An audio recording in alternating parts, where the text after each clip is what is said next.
mother's worst nightmare unfolds when her 6-year-old daughter comes home in nothing but a diaper, humiliated and crying. What would you do if this happened to your child? Let us know in the comments below. Rachel Carter had just finished her shift when she heard the front door slam. Her instincts kicked in immediately. Something was wrong. She turned the corner and froze. Her 6-year-old daughter, Maya, stood in the doorway, her little hands gripping the hem of her oversized school shirt, her tiny legs bare, and her face streaked with tears. Rachel's stomach dropped. "Maya," she said, voice sharp with alarm. "Baby, what happened?" Maya sniffled, her lip trembling. She looked up at her mother, shame in her deep brown eyes. They made me take my pants off," she whimpered. "They said I couldn't wear them anymore. They said I was breaking the rules." Rachel blinked, her mind racing. "Who?" "The teacher, Miss Patterson," Maya answered, her voice barely above a whisper. Rachel crouched down, placing her hands gently on her daughter's shoulders. "Where are your pants, sweetheart?" Maya pointed to her backpack, still slung over her tiny shoulders. Rachel's pulse pounded as she unzipped the bag, her fingers shaking slightly. There, crumpled at the bottom, were Maya's jeans. The same jeans Rachel had dressed her in that morning. Rachel's eyes swept over her daughter again, the reality of the moment sinking in. A school sent her child home in nothing but a diaper and a t-shirt. Her baby. Her little girl had walked out of that building like this, on the school bus. Her blood boiled. Rachel pulled Maya into her arms, kissing the top of her curly head, feeling the tension in her small frame. "It's okay, baby. Mommy's got you." Maya sniffled, rubbing her nose against her mother's shoulder. "I told them I didn't want to, Mommy, but they made me." Rachel closed her eyes for a second, steadying herself. The rage was building and she needed to focus. "What did they say? Why did they do this?" Maya's small hands twisted in the fabric of Rachel's uniform. "They said my pants were against the dress code." Rachel pulled back, brows furrowed. "Your pants? The same pants you wear every week?" Maya nodded. Rachel inhaled deeply through her nose, gripping her daughter's tiny hands. She wasn't going to cry, not yet. She needed to hear the full story. "Did they give you anything else to wear?" Maya shook her head. "They said I could wear my gym shorts, but they weren't in my cubby. I told them I didn't have anything, and then—" Her voice wobbled. "Miss Patterson said I had to take my pants off or she would call the principal." Rachel felt something inside her snap. She had seen a lot of things as a cop.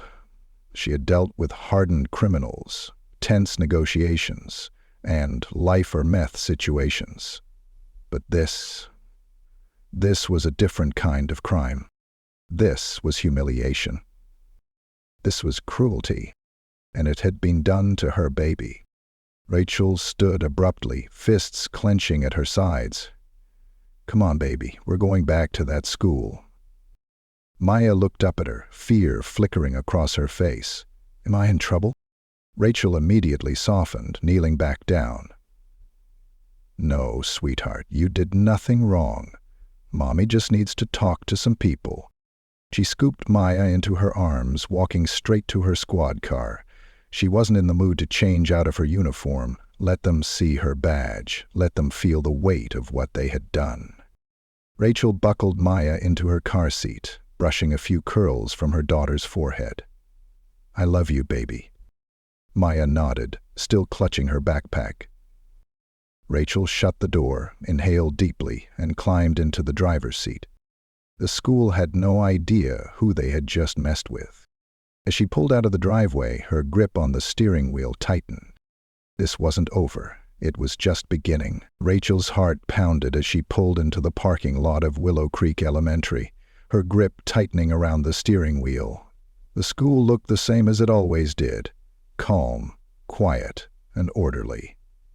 But there was nothing orderly about what had happened today. She unbuckled Maya and lifted her into her arms, feeling the small, warm weight of her daughter against her chest. Maya tucked her face into her mother's shoulder, gripping the front of her uniform with tiny fingers. Rachel wasn't just angry, she was furious.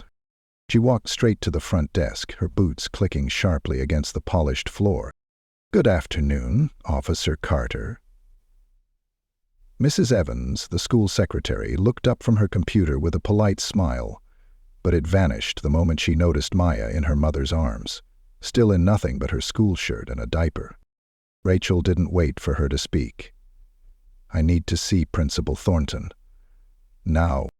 Mrs. Evans hesitated, her fingers hovering over the keyboard. "Oh, Principal Thornton is in a meeting right now." Rachel's voice was firm. "Then interrupt him, because my daughter was sent home without pants, and I want answers." The entire office went silent. Mrs. Evans' eyes widened. "Oh, let me just 1 second." She scrambled for the phone and pressed a button with shaking fingers. "Principal Thornton? Officer Carter is here. It's urgent." Rachel didn't wait for permission. She turned on her heel and marched straight to the principal's office, pushing the door open without knocking. Inside, Principal Thornton sat behind his desk, a stack of paperwork in front of him. Across from him sat a younger woman, Ms. Patterson, the teacher who had sent Maya home in a diaper.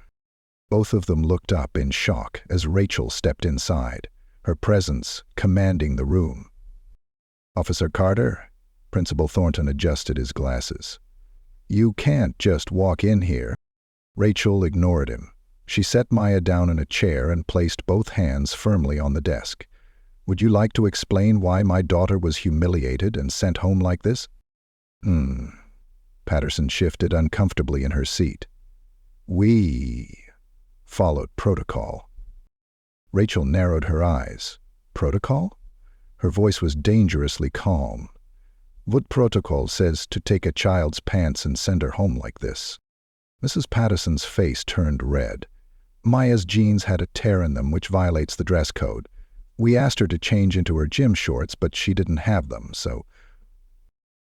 "So you made her take off her pants," Rachel finished, disbelief thick in her voice. "And then you let her ride the bus home like that?" Miss Patterson looked flustered. "We assumed her parents would bring her a change of clothes." Rachel exhaled sharply, trying to control her frustration. "She's 6 years old," she said, voice low but steady. "You took away her dignity. You humiliated her in front of her classmates. Do you have any idea how damaging that is?" Principal Thornton sighed.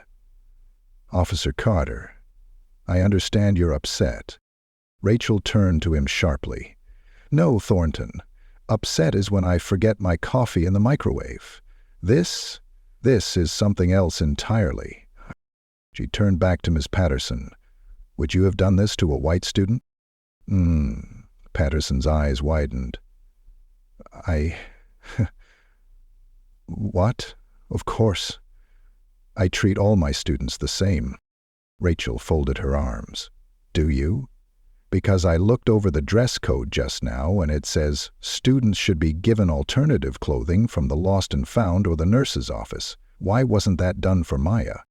Miss Patterson opened her mouth but said nothing. Principal Thornton sighed, rubbing his temples. "Officer Carter, we will..." Rachel cut him off. "You will do more than just look into it. You will investigate this immediately. I want an official apology to my daughter, and I want to know what consequences will be given for this." Principal Thornton hesitated before nodding. "We will handle it." Rachel grabbed Maya's hand, helping her to her feet. "I'll be following up. Don't think this is over." Before leaving, she turned one last time, her voice calm but firm.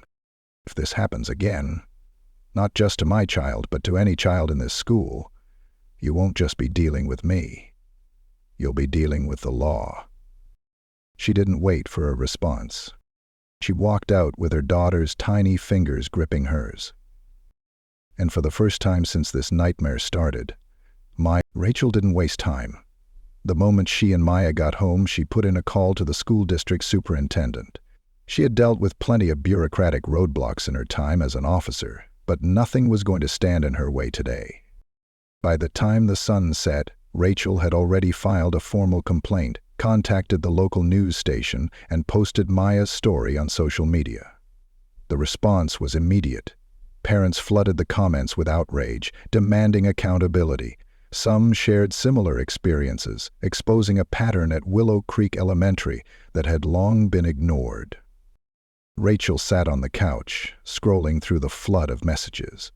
Maya lay curled up beside her, finally at ease, watching cartoons as if nothing had happened.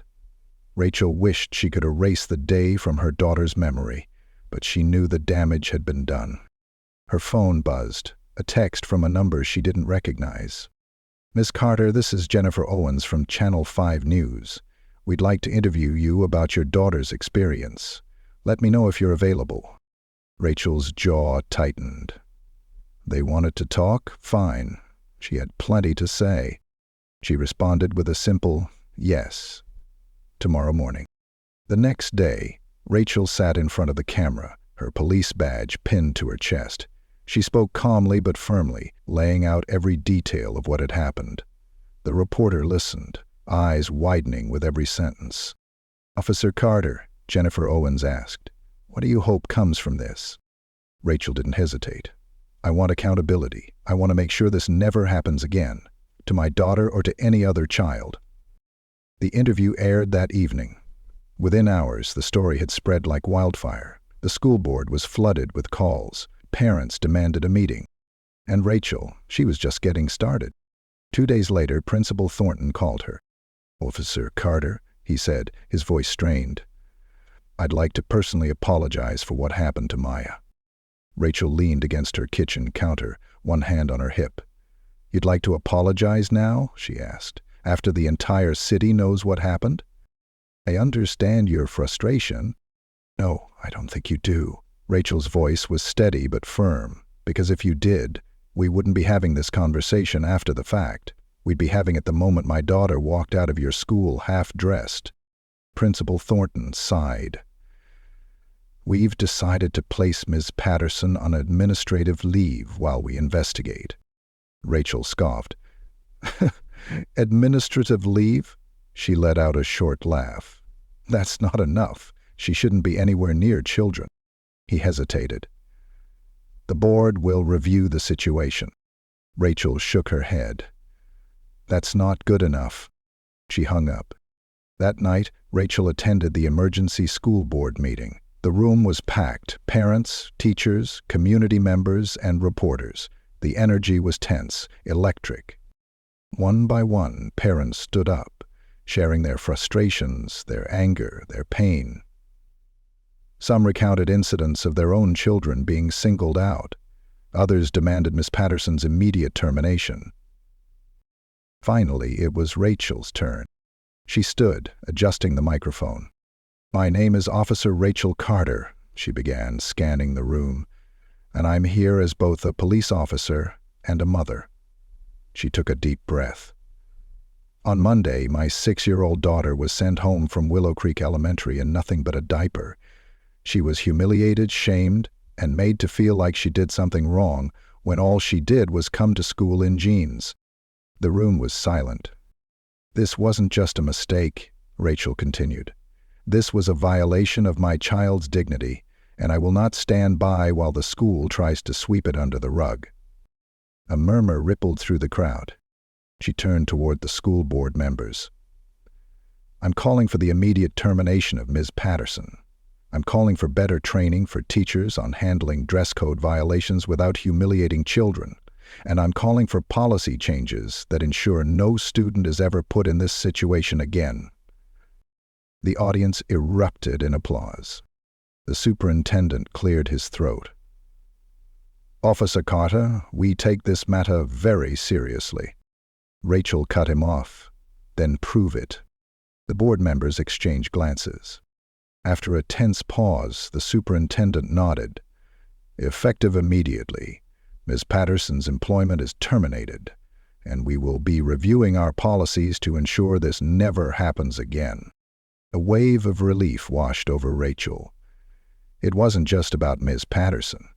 It was about making sure no other child had to endure what Maya did. She looked over at her daughter, sitting between two family friends in the front row. Maya's small fingers clutched the edge of her dress, her eyes wide as she watched her mother speak. Rachel smiled softly. She had fought for her daughter, and she had won. Later that night, Rachel tucked Maya into bed, brushing a few stray curls from her forehead. "Are you okay, baby?" she whispered. Maya nodded sleepily. "You made them listen." Rachel's heart swelled. "I told you, sweetheart. Mommy's always got." Maya yawned, snuggling into her blanket. "You're the best mommy." Rachel kissed her forehead. "And you're the bravest girl."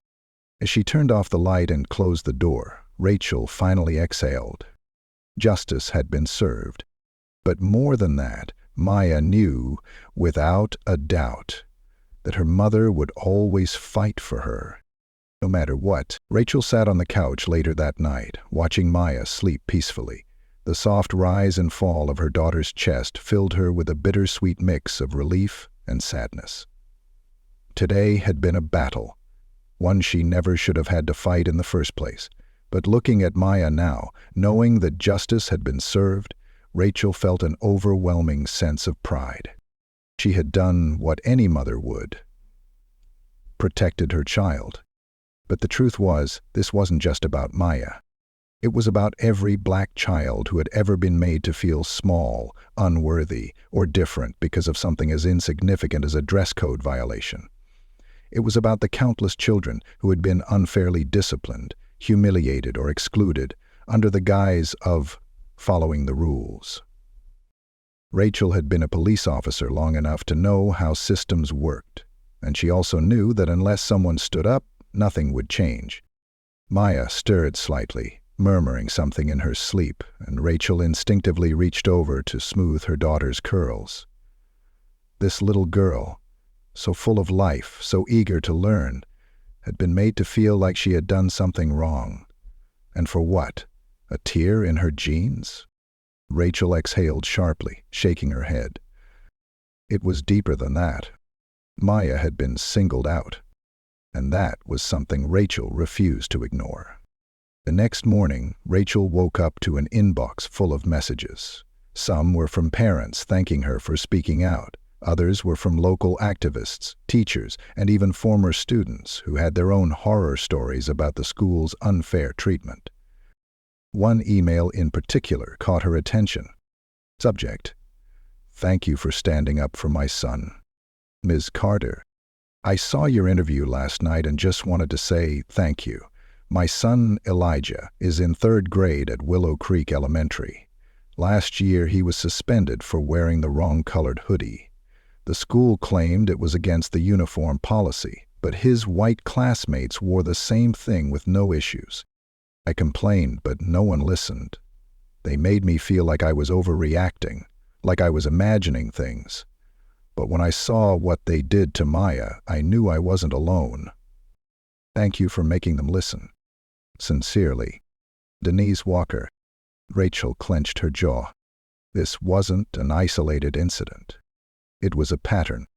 She had exposed something much bigger than just a bad teacher or an unfair rule.